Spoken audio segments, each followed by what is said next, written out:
As a child, I wanted to become a professional baseball player. That was like my number one goal was to be in the major leagues. And, after I played a few years at Southern Nevada, one of our teams won the junior college national championship. I ended up getting a few injuries, slowed me down quite a bit, and that's pretty much how my career slowly went away. As soon as baseball was over, I applied for a front desk job at a gym. And it turned out it ended up being a sales position.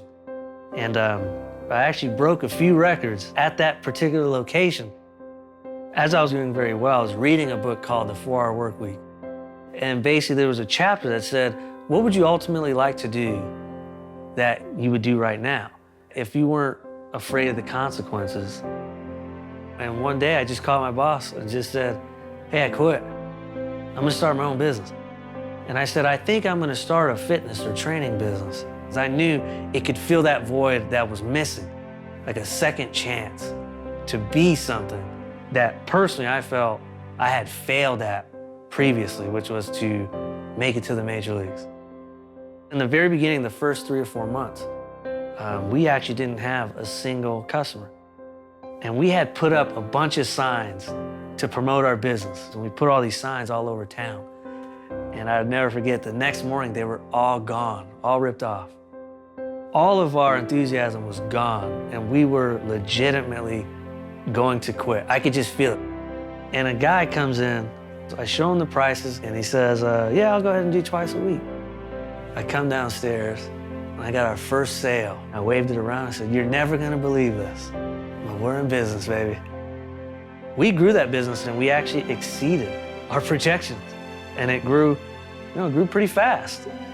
But, the facility that we were training in wanted to go another direction. We're gonna have to shut this down. We'll go ahead and take over from here and then get told, there's nothing unique about you and what you're doing. I remember telling my business partner, I said, we're done. That's it, just like that, the business that we built into a 6-figure business is now gone. And I remember going home, and I just sat there and cried. And I remember looking in the mirror, and it was scary because I didn't have a clear answer or direction. I asked other people who went through very challenging times. And I started with my dad. And I asked my dad, when you went through rehab, the tough times, what did you do?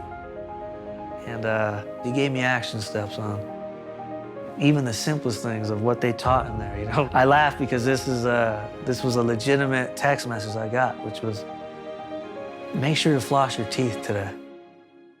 The way to get yourself back up after you fall down is to get the smallest win you can possibly get that you can control.